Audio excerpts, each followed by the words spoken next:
Salut à tous, aujourd'hui on commence le test du Ulefone, on fait le test du Ulefone S9 Pro, un petit smartphone low cost, on revient vers le low cost après avoir fait du lourd, du très lourd, et oui, on a fait tous les plus gros, et maintenant du coup on revient au low cost, et voilà, c'est normal, j'en ai en plus pas mal qui traînent dans le tiroir que j'avais prévu d'avance, pour pas tomber en rade.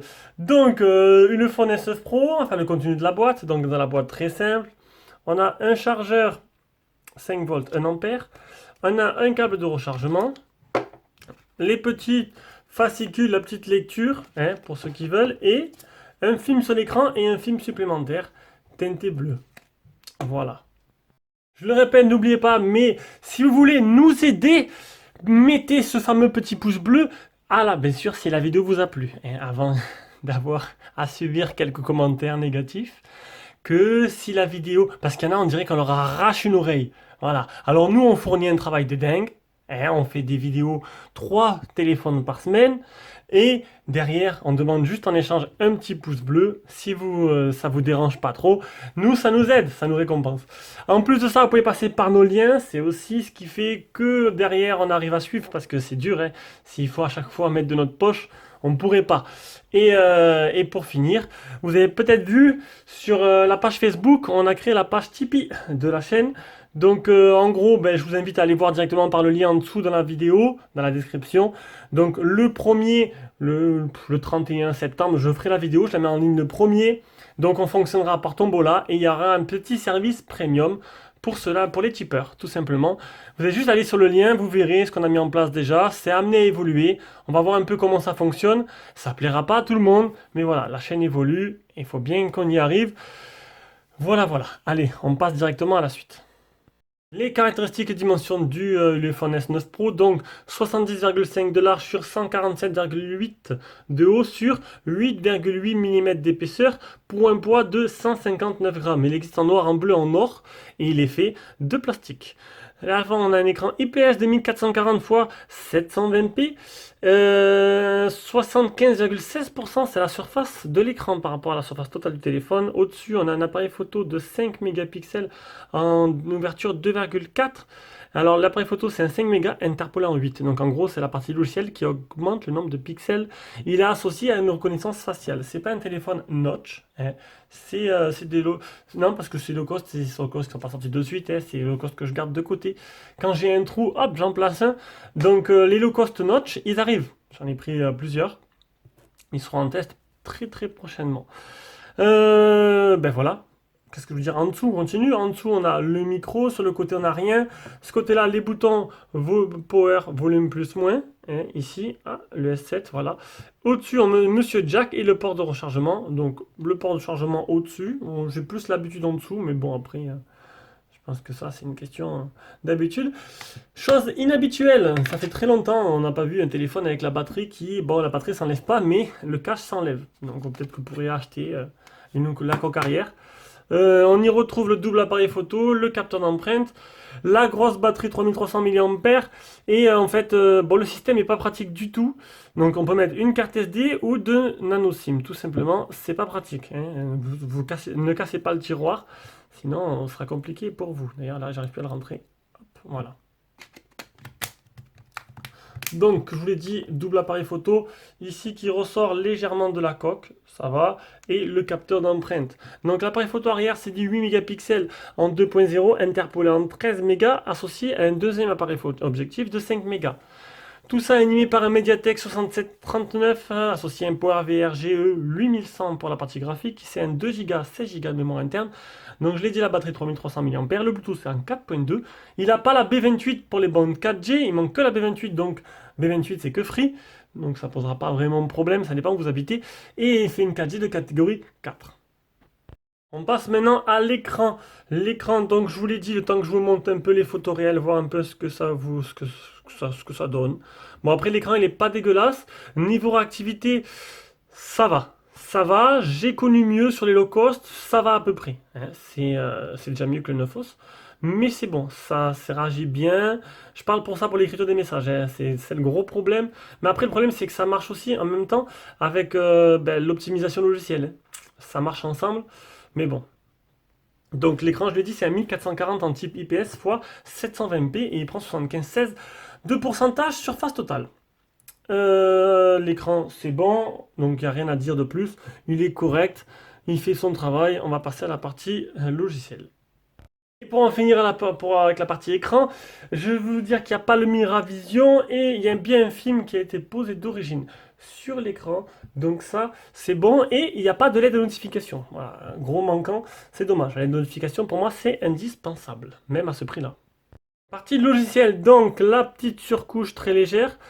C'est voilà la surcouche Google No, tout simplement. Enfin, Google No, c'est stock. Voilà, c'est stock. On retrouve ce volet de notification sur la gauche qui peut être très sympa, qui par rapport à vos recherches, qui s'organise par rapport à vos recherches que vous faites sur Google, tout simplement. Donc, tiroir d'application. Donc, niveau fluidité, ça va. Ça va. J'aurais aimé un peu mieux optimiser, mais on va pas chipoter. Hein. C'est plutôt correct dans l'ensemble. Ça tourne plutôt bien. Il y a quelques ralentissements pour le moment. Bon, après, c'est pas un téléphone tueur de low cost. Hein. Ce sera pas le meilleur low cost à ce prix-là, mais plutôt correct. Donc, on est bien sur un Ulefone S9 Pro. On tourne sur la version Android 8.1.0, ce qui est plutôt pas mal dans l'ensemble. Alors, on va essayer le OTG de suite. Voir si le téléphone il fait bien OTG ou pas. Et après, on passera aux captures d'écran. Donc le téléphone n'a pas l'air de faire OTG, on va passer directement aux captures d'écran. Alors, Geekbench batterie 1808, le Antutu 39543, 5 touches pour le multitouche de l'écran, le test de stress 45 degrés. Le téléphone a tendance à chauffer quand même, hein, ça je vous préviens, il chauffe, il monte facilement en température. Geekbench, le deuxième Geekbench, le troisième Geekbench. Donc MyCanal marche. Alors après on va voir après les DRM, vous inquiétez pas. 14 satellites trouvés sur 18, 2 mètres de marge, c'est très très bien pour le GPS test. Les vitesses d'écriture et de lecture de la RAM et de la mémoire interne, pour ceux que ça intéresse. Netflix aussi. Donc il est DRM Widevine de Google en L3. Voilà, L3. Donc si je dis pas de bêtises, L3 ça correspond au niveau ben, ça marche, mais pas en HD. Voilà. Après, on va dire que sur un téléphone comme cela, ça n'a peut-être pas changé grand-chose. Le PC Mark 2831, il fait bien la 4G et la voix 4G en gros c'est la Volt, ça vous permet de passer les appels en 4G ainsi et ça c'est plus rapide et déjà la qualité d'écoute est plutôt bonne, et d'ailleurs elle est bonne. Et pour la batterie, donc, alors là j'ai eu un petit problème avec GSAM, en ce moment c'est récurrent hein, sur les téléphones, donc du coup, partez dans le principe que j'utilise un téléphone entre 2h30 et 3h écran allumé chaque jour. Donc j'ai utilisé 80% en 13h43 avec 21 minutes d'appel. Regardez pas en dessous l'écran allumé si ça ne correspond pas. Ça c'est le premier jour. La batterie, je l'ai mesurée à 3133 sur 3300, donc c'est plutôt correct, ça correspond. Et le deuxième jour, il me restait 20%, donc j'ai utilisé 80% de batterie en 14 heures. Et par contre, j'ai pas du tout le nombre de minutes que j'ai fait, parce que voilà, ça a merdé complet. J'ai ça en ce moment et je sais pas, j'ai du mal. Donc du coup, il se ferme tout seul. Donc bon, voilà. Donc partez du principe, voilà, j'utilise un téléphone comme tout le monde normalement en téléphone principal, 2h30 à 3h par jour, avec une vingtaine de minutes d'appel. Donc c'est un téléphone qui vous fera une journée, pas plus. Il faudra le charger tous les soirs. Voilà, bon, c'est déjà bien, il tient la journée, ça c'est déjà ça. Allez, PUBG en version mobile. PUBG mobile, ouais, ben, c'est logique. Hein. Donc il tourne bien sûr en position basse. J'ai coupé tous les Wi-Fi, j'ai laissé que lui. Ça restera just. Donc je pense que les petits jeux simples passeront. Donc là, vu que je teste que UPBG parce que c'est un téléphone c'est un jeu qui utilise beaucoup de ressources, ça lag quand même. Hein. C'est pas extraordinaire, mais ça a l'air jouable, même si ce sera pas super agréable. Peut-être tester sur des jeux comme moins gourmands, comme Roller Survival, voir si c'est pas mieux. Mais voilà, vous avez vu que bon, c'est pas fluide complètement. Logiciel photo, donc vidéo, photo, face beauty, blur. Hop, on va essayer de passer comme ça, blur, mono et panorama. Normalement, panorama et mode pro. On va revenir en mode photo. Voilà. On a des petits filtres qui se trouvent à gauche, des filtres en temps réel. Le photo dans l'ensemble n'est pas trop mal. Ici, on peut switcher entre les appareils. On a le mode paramètres.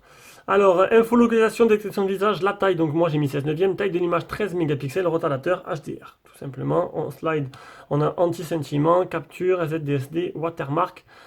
Ça c'est pour marquer en dessous et les iPhone S9 Pro. Si je fais par la suite, on me demande des comparatifs, je pourrais les faire. Allez, donc de suite, on va pas, non, on va regarder le mode vidéo, pareil, mode vidéo, les paramètres. Donc qualité de la vidéo, on est jusqu'à du 1080p, infolocalisation, microphone ou EIS que j'ai désactivé. Il était désactivé d'origine, j'ai voulu l'activer, c'était un carnage de nuit. Allez, on va regarder maintenant un peu ce que ça donne en photo.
Allez, comme à mon habitude, je filme avec la caméra frontale. Oh là, ça me fait un super zoom.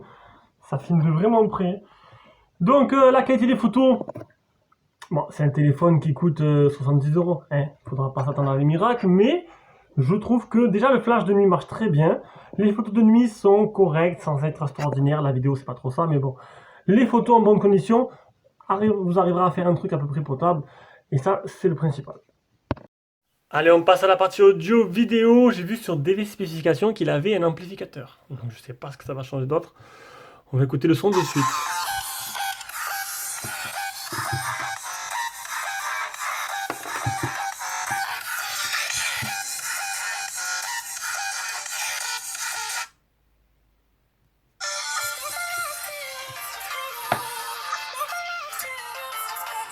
C'est pas dégueulasse. C'est pas dégueulasse. Après beaucoup d'aigus. C'est pas extraordinaire, mais c'est pas dégueulasse non plus. Ça va. C'est correct. Pas de problème avec le jack. Et pour la qualité en écoute, elle est parfaite. Honnêtement, le son en communication, nickel. On entend très bien, vous entendez très bien, la qualité du son est top. Allez, on passe de suite 18 à la partie réseau. Donc le Wi-Fi qui a 3 barres sur 4, 3 barres sur 5, je dirais, c'est plutôt correct, là où je me trouve. Et pour le reste, donc les bandes 4G, pas de B28. Donc ça c'est pour free, donc il suffit d'aller voir si vous avez une antenne B28 à côté. Après, vous capturez sur d'autres bandes, hein. C'est pas le problème ça. Et c'est une 4G de catégorie 4. Voilà, voilà, pour le test, c'est terminé pour aujourd'hui. Donc, conclusion de ce téléphone, c'est un téléphone un téléphone low cost, qui est plutôt correct dans l'ensemble. Il manque la coque, il manque la LED de notification. Il y a, je sais pas ce que je pourrais dire d'autre, la coque, la LED de notification. Et voilà, hein, c'est tout. Le reste, c'est plutôt moyen de partout. L'appareil photo, il fait son travail. Maintenant, c'est peut-être pas le meilleur que j'ai eu dans les mains à ce prix-là. Voilà. Mais, il se défend plutôt bien. Et je viens de me rendre compte que j'ai oublié de vous faire le capteur d'empreinte et la reconnaissance faciale. Et oui, donc, on va le faire de suite. Le capteur d'empreinte. Alors, le capteur d'empreinte, c'est pas un fou de drôle de guerre non plus. Excusez-moi, je me suis étouffé en direct. Donc, le capteur d'empreinte, il marche, mais il n'est pas super rapide. Et pour la reconnaissance faciale, c'est pareil. Voilà, vous avez vu le temps qu'il met à repérer. C'est plus gadget qu'autre chose. Allez, on fait des gros bisous. On se rejoint pour une prochaine vidéo.